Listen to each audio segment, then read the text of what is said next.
We're just humbled to be part of that team in a very small way through our coffee, but a very big way in being partners in the advocacy of ways to improve the post-service health of veterans and take care of veterans better.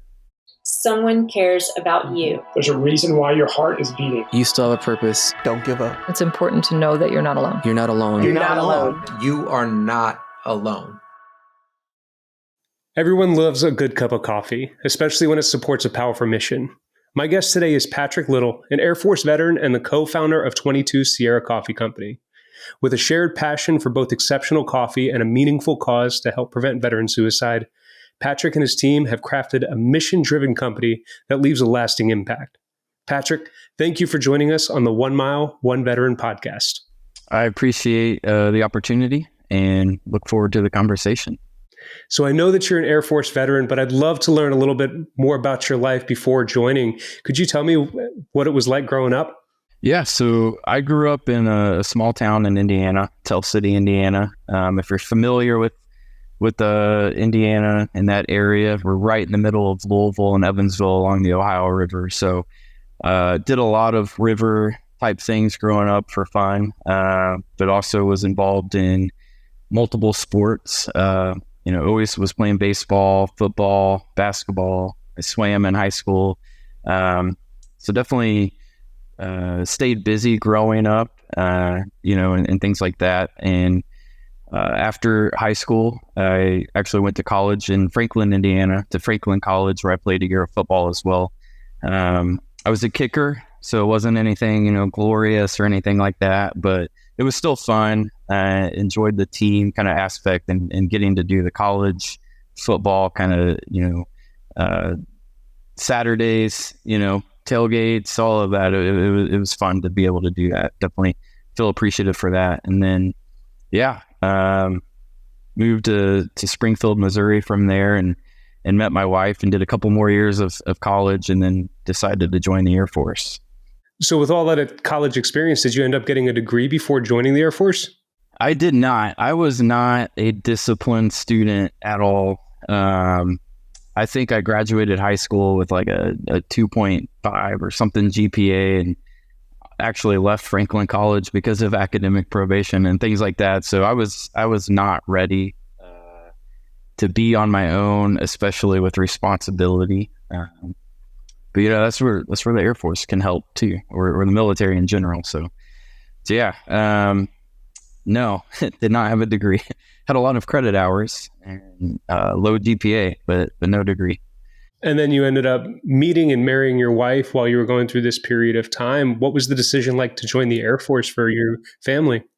I was all the way, I was on my third school and still not really able to make progress towards a degree. And like I said, was getting married and decided, hey, we need some sort of stability if we're going to get married. And my dad was in the Air Force. My grandpa was Army Air Corps.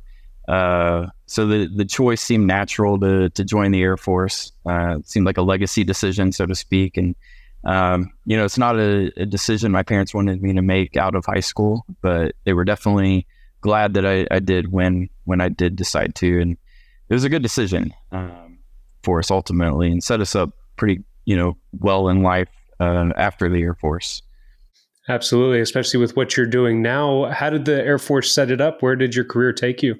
Yeah, so actually, contrary to what I hear about a lot of people, I got really good advice from my recruiter, Scott Hatch. We'll always be thankful for him. But he basically said, if you're not absolute certain you're going to do the 20, do 6, get out as an NCO if you're able to. But also give yourself enough time to get a degree while you're in and enough time to, get a skilled trade. And I did well enough on the ASVAB. Contrary to my GPA and college experience, I was pretty smart. I just didn't apply myself. But I did pretty well on the ASVAB to where I could pick any job in the Air Force, essentially. So I went for all of the communications and IT type stuff and was able to get put into cyber transport, which is essentially network engineering.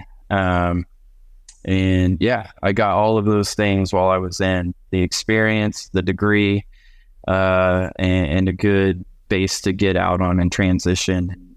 And again, after speaking with a lot of other veterans, feel fortunate that I had that background and that kind of advice going in, that I was able to have a decent transition into a corporate world.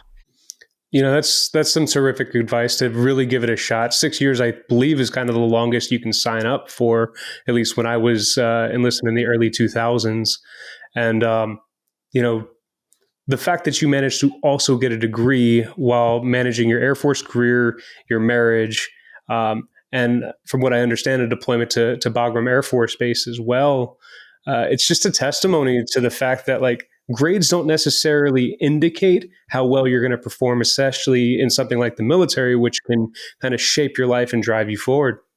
Absolutely. Yeah, I think for me, I needed something to give me confidence and discipline. So throughout basic training, I was one of the higher scorers. So as most people probably know listening, the Air Force is definitely a much more academic branch in all things, right? Like everything Air Force is kind of structured around an academic progression.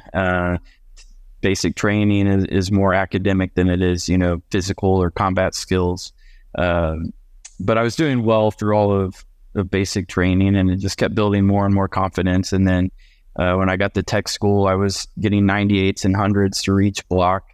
And I didn't want to slow that down after I finished tech school. So when I got to my first base and finished my upgrade training, I went right into finishing my bachelor's, and just kind of took that new discipline and that new confidence. And, again, fortunately, the Air Force culture is just a little bit more focused and tolerant of spending part of your duty day on school. So was able to do all of that mainly because, I feel like, the branch, honestly. So I don't know how much of it was really me, more so than it's just more of a culture of wanting to do the self-improvement, I guess, personal growth type of outcome from your service. And when people ask me, my input on what they should do when they join, or sometimes parents will ask, about their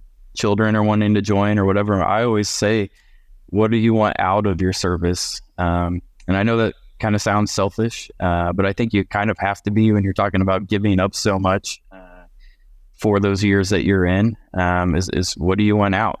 Are you going to do the 20, or are you hoping to use this as a stepping stone into something else? And I think depending on your answer and your goals, you have to go in with that kind of thought process. And that's what I did. Like I said, I'm thankful still for my recruiter's advice and guidance there.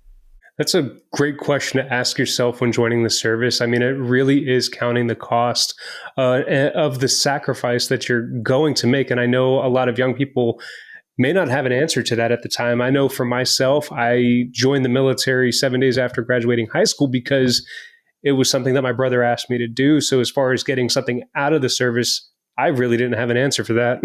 Yeah. And, I think that's also one of the fortunate things. If you do join later after high school, like I was 21 when I joined, I was able to feel the pressures of life a little bit. I was outside of that support system of growing up in a home and going right in to the military. So I appreciated the stability of the military more, I think. And I think that's also one of the benefits of joining a little bit later. If you come from a childhood or an upbringing where, it's pretty secure and stable. Absolutely. So with all the camaraderie, the support, the self-growth that you had while serving in the Air Force, what prompted you to begin the transition out, and what was that like? Yeah, so honestly, it was my deployment to Afghanistan. I left for Afghanistan a lifer, and I came back out processing. And most of that was December 21st, 2015, when the OSI agents and security forces personnel were killed right off Bagram by a vehicle-borne IED. It just kind of changed perspective for me. It was really close to home. Like we were over there at the OSI detachment that morning, and we're there before they left. And then, the next time we were there, they weren't there. And it kind of made certain things in life feel a lot smaller than they were before that happening. And my wife and I were trying to start a family and whatnot. We already knew we were probably coming back to Kandahar or Bagram less than a year after we got home because of the deployment tempo that the Air Force had, or our unit had. And I was ready to put focus on life, I guess, rather than career at that point. And so what did you do to begin to prepare for that transition as a young 20-something with a wife as well as you're planning a family? I mean, taking a pay cut, not necessarily having a career laid out. How did you set up for the future? I think I was fortunate enough to have lived in a town where we knew an employer that my skill set as a network engineer could get me a job. So I had a job lined up as a network engineer a few months before ever separating. They held that position for me and waited for me to separate. And then I actually started that career while on terminal leave from the Air Force. So I think, again, just professional networking, when I decided to get out, I started getting on LinkedIn, and I started sending connection requests to anybody that had like a manager title with network engineering. And I would just ask them like, hey, how can I be a good candidate? I'm transitioning from the Air Force in January and am interested in working for your company. How can I be a good candidate? And fortunately, like I said, we had the company here local to us that I was able to communicate with people that kind of were already in a network of mine, and was able to get that position. So I guess to sum that up, networking would be a good thing. Like you said, the camaraderie and the community of the military. You're going to know somebody who knows somebody. Utilize those networks, and then don't be scared to reach out to people and just tell them your situation. That's what I did. It worked out for me. I know it won't and doesn't for everybody, but yeah, just speaking to how I did it, that's the best I can provide there. Now, if you can break that down, because you said networking quite a few times, and I know for a lot of enlisted, at least, that term is kind of foreign, scary, and sounds like something that you only do on LinkedIn. What does this experience of networking look like to you? Yeah, just so, for me being network engineer, I would get on LinkedIn and I would just search the term network engineer, and people come up, that have that title. So I would look for, that title at a company that I was interested in applying to, and just start sending them connection requests with the message of, hey, I'm transitioning out of the military soon and looking for a job as a network engineer. Do you have any advice for getting on at your company? Or if it was to a manager, I would say, like, how can I be a good candidate if I apply for a position at your company? So yeah, just building that civilian network to go along, with the military network, I guess, that you have. LinkedIn is great for that. I honestly don't know if there's a better platform right now for, transitioning and getting connected with people who can help get you on in a position once you separate. Now, is the job that you took out of the Air Force the same job that you still hold today? No, I've progressed through some career development and career progression. So I started as a network engineer in a data center, and then I moved into supervising like a network support team, and then now I am supervising a tier 1 network operations center team. That's absolutely incredible, because I know that you were out of the Air Force for about 2 years when the pandemic hit. You were growing a family, and then as the pandemic was progressing and we were seeing that this was going to be more of a long-term thing, you and a friend decided to start a company, 22 Sierra Coffee Company. Can you talk a little bit about that? Yeah. So, we we had always wanted to do something in business together. Even when we were in the Air Force together, Joseph Kidwell's his name. We were in basic the same weeks. We were in tech school together, and then we got stationed at Barksdale together. So after he got out, because he stayed in a couple of years longer than I did, the pandemic hit, and we were just looking for a way that we could essentially spend more time together. He was in North Carolina at the time, and I was in Missouri. So we decided, to start 22 Sierra as an e-commerce company. And we honestly started it on the first stimulus checks that we got. We like, house money, go all in. So it's definitely a little more than the stimulus money at this point. But, we had a vision that if we were going to do something passively, we wanted it to have a purpose.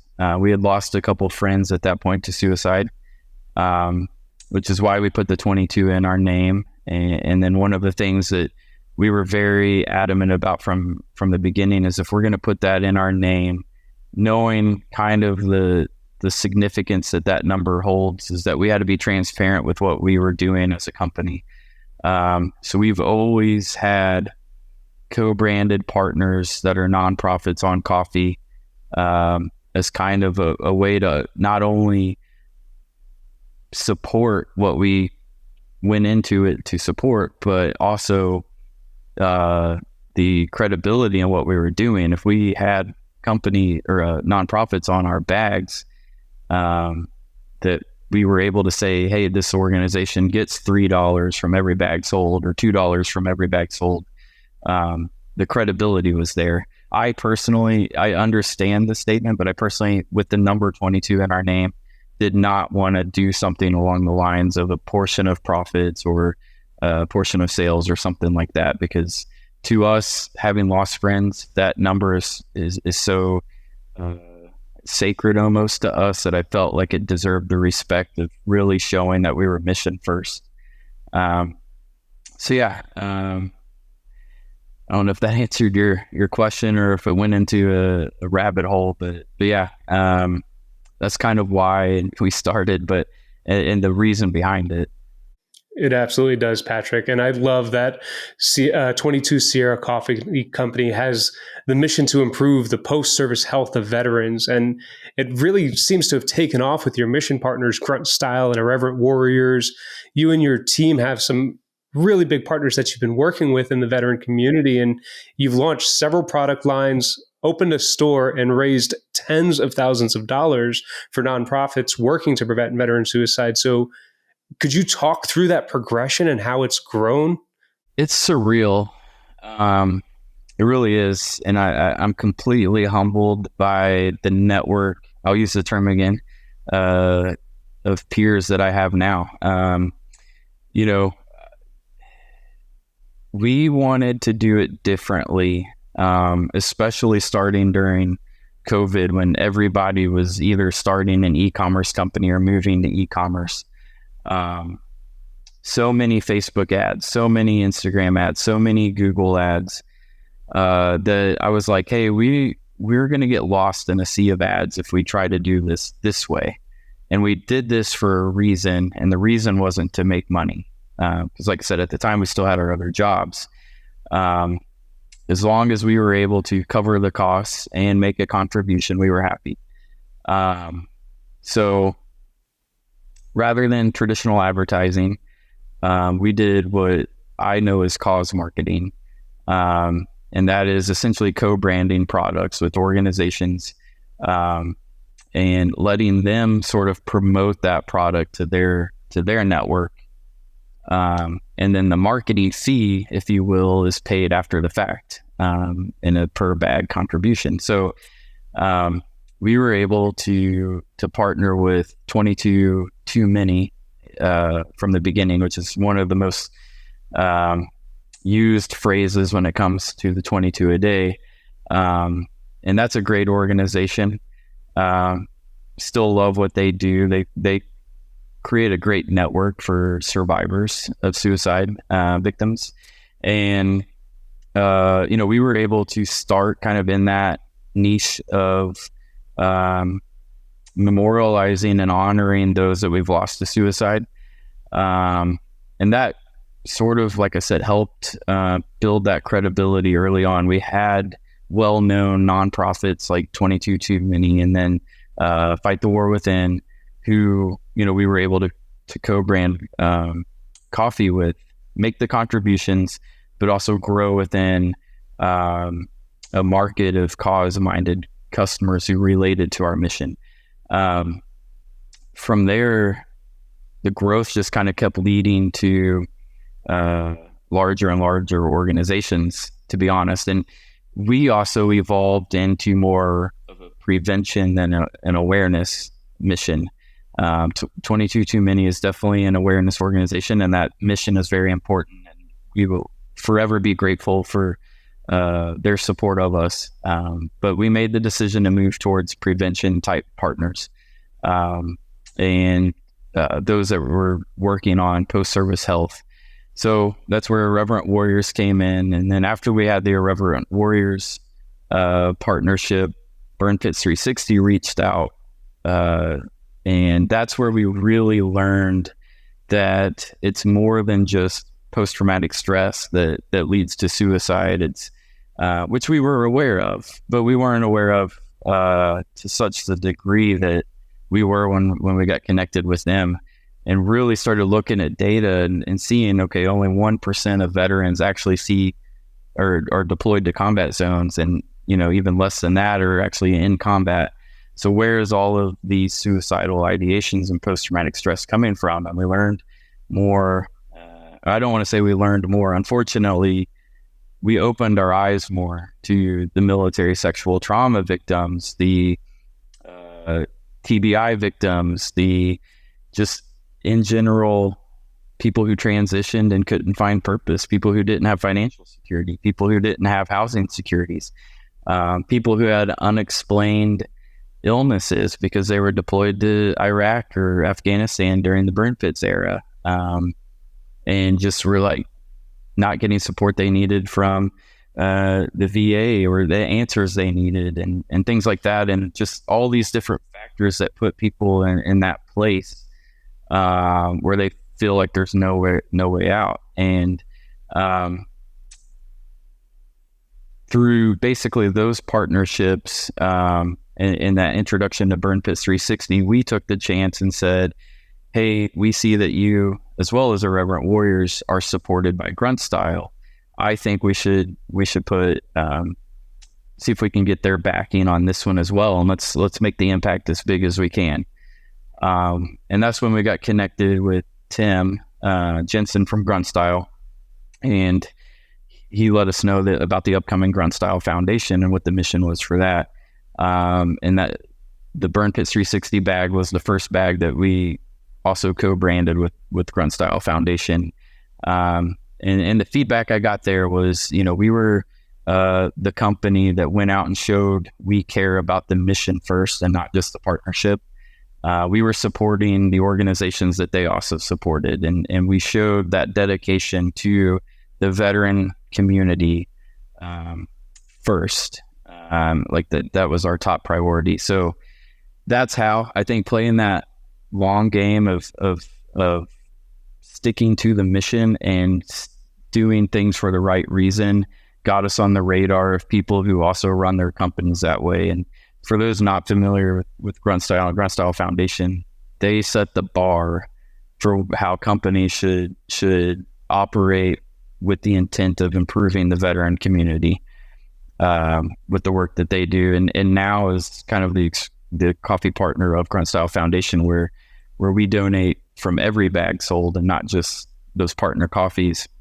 We're honored to be part of their mission of, they do their deployments where they give thousands and thousands of pounds of food and house goods to veteran and junior enlisted families. They give away a HBOT chamber a month. They support organizations like Irreverent Warriors, Round Canopy Parachuting Team. We also were fortunate enough to become partners with, and Burn Pits 360. And they put their time and efforts into the things that are going to make a lasting impression on the veteran community and veterans and the health of veterans. And we're just humbled to be part of that team in a very small way through our coffee, but a very big way in being partners in the advocacy of ways to improve the post-service health of veterans and take care of veterans better. It's just amazing the work that all of these veteran-owned companies are doing, because the awareness is there. A lot of America knows about the issue of suicide as a whole, especially the high risk within the veteran and first responder community. And I love that your company from the very beginning had kind of said, like, we want to focus on the prevention efforts because the awareness is there. And that's how we're going to keep veterans alive and living a healthy life. And now there's so much more data to know about the research, to know about the potential risk factors that would lead to it, whether it's MST, houselessness, just difficulty adjusting to life, because a lot of veterans also come from a poor upbringing where we didn't necessarily learn the skills that we need to live a full life after service. Our purpose was found while serving. And now that we're out of service, we don't necessarily know how to navigate all of those different tracks. And so, learning about these different risk factors and the therapies that are available is so important. I love that there's companies like yours that has a commercial purpose that gives back so much of its profits to these important causes. So I just wanted to share that I love what you're doing. And you're talking about the growth of your company while maintaining a full-time job, getting promotions, earning a master's in business administration. And also in 2019, I believe you had twins. And so you're also raising twin toddlers. How in the world do you manage to keep it all together? If I'm answering that honestly, a lot of that is my wife and the tolerance of what it's like for, the father to essentially sacrifice time with the family to prioritize veterans. And in some ways, because like I said, it's on top of just providing, like we have careers, but then we sacrifice so much time to do 22 Sierra because we believe in the mission.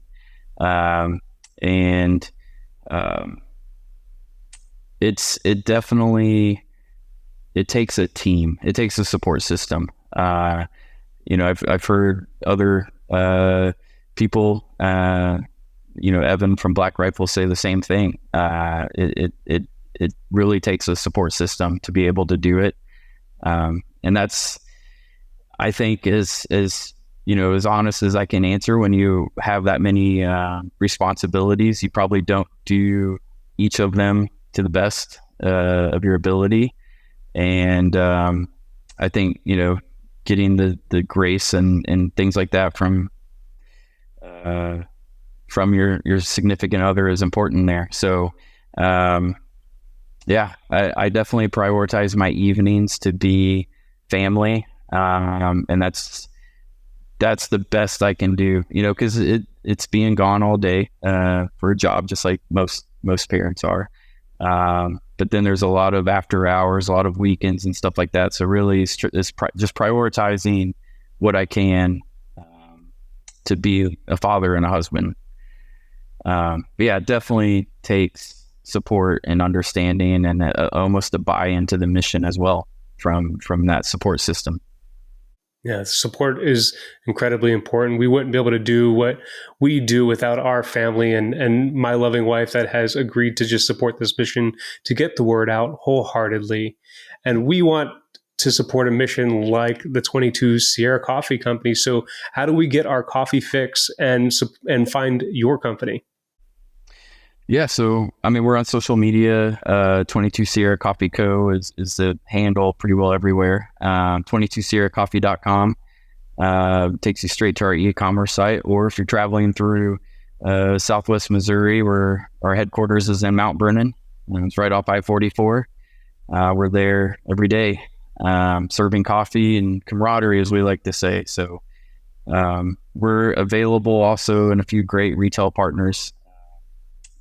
Branson, Norfolk Grunt Styles, Military Tactical Law Incorporated in Duncannon, Pennsylvania, R&R Tactical out in the Salt Lake area, National Veterans Memorial Museum in Columbus.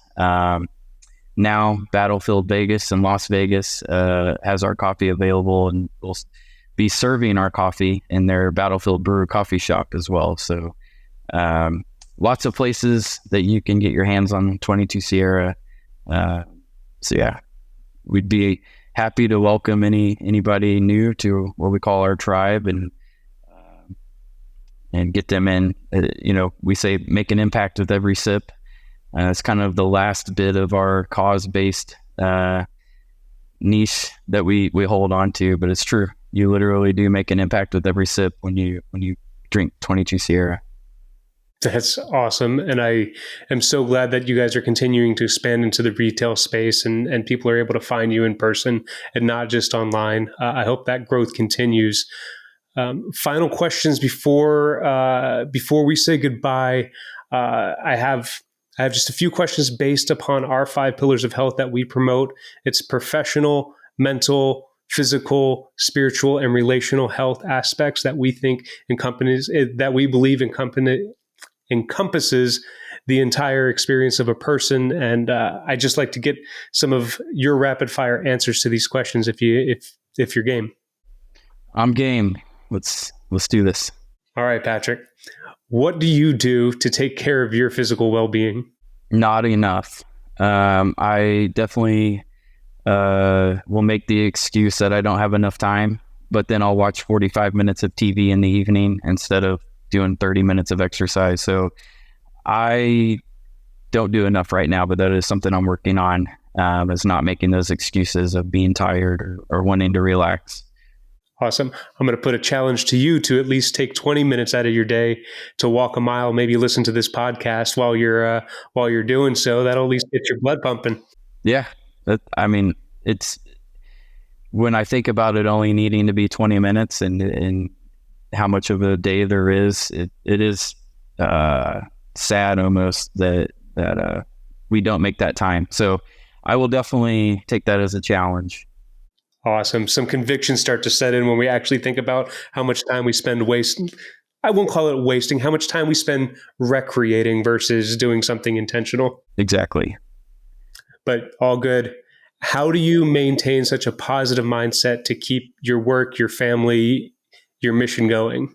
I think about the purpose in each of those. So I think about the time that I spend as a father, the impact that it can make on my twins, the time I spend as a husband, on how it can benefit the marriage, the time I spend on 22 Sierra and how it can impact veterans, and kind of just look at it that way. Like what's my sort of impact I can make with time. And kind of because of that, and I learned this too late in life, is I don't really allow things in my life that don't add value to it.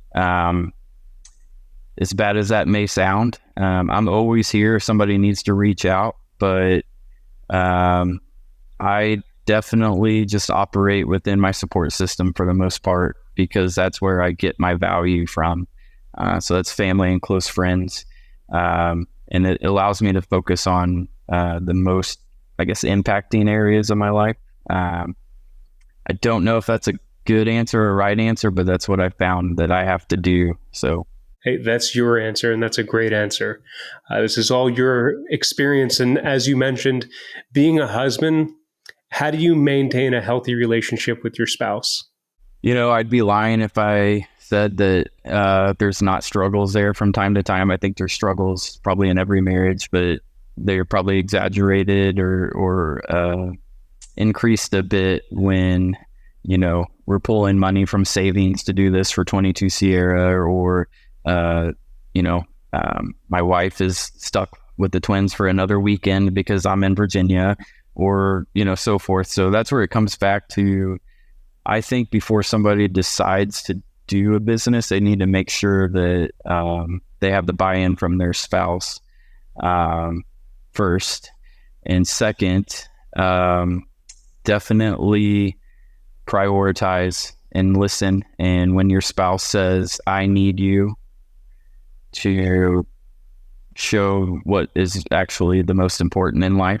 And that's been a struggle for me in the past. I'd be lying if if I said my marriage hasn't been to the very brink of things. But yeah, I think just really, again, at the end of the day, like I said, when I got out of the Air Force and decided to get out of the Air Force, sometimes you have to just put your focus on family, because that's, I feel like, the most important at the end of the day.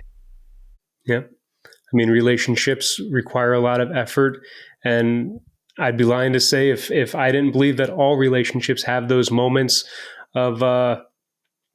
of difficulties, but it's how we look at it, and knowing that we are on the same team, working for the same purpose, that really helps drive us forward and continues to keep us close, because we can always point to the mission that we agreed to embark upon before. It's not a unilateral decision, but like you had mentioned, the buy-in from our spouse to support whatever it is that we agreed to do, but then paying them the honor and attention when issues do arise, that we can give our attention to them.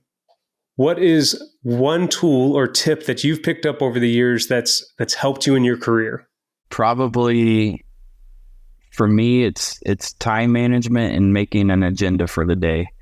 I've found at certain times or certain points in this journey that I'm so busy that I will only be able to find time for the most important things of the day. You rarely get a work ahead. So kind of scheduling your day, 8 to 9 email, 9 to 10 this, 10 to 11 that, lunch, that sort of thing. So I think really just scheduling yourself, maintaining that structure that the military gave us, for me anyway, because that's what I lacked before joining, was that discipline. And the structure is what I feel like helped me turn the page on my life, and I want to maintain that structure. So yeah, I make an agenda every day of what I want to get done. I love it. Write it down. If it's not written down, it's probably not going to get done. Exactly. I know that 22 Sierra Coffee Company has a mission to help veterans live healthy post-service lives. How would you define your purpose or mission during this season of life? Yeah, so I think it's that, right? So when I got out of the military, I was working for corporate America doing network engineering, and I went from a situation where networks were part of the mission system. It's how they communicated with, say, the PJs or the EC-130s or the bomb squadrons, whatever. Comms really were a lifeline. In some ways, and then you go to the corporate world where it's about money, and you just don't feel the same fulfillment, I guess, for me. That's speaking to getting out as a network engineer and where I went.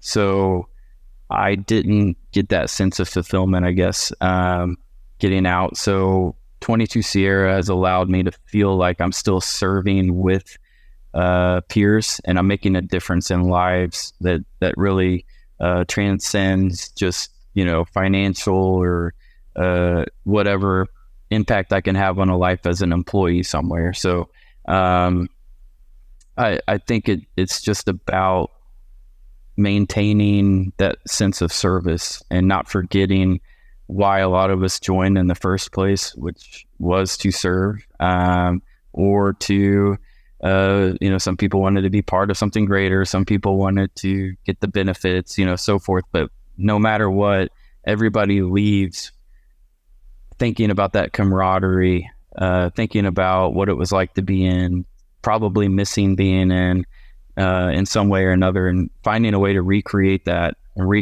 sense of camaraderie was important for me. But then, like I said, finding a way to where I felt like I was making a difference and improving the community as well, because it seems like it's up to us. I don't think the civilian world or the government is really going to go to the ends of the earth to improve the veteran health situation. And I think it's up to us.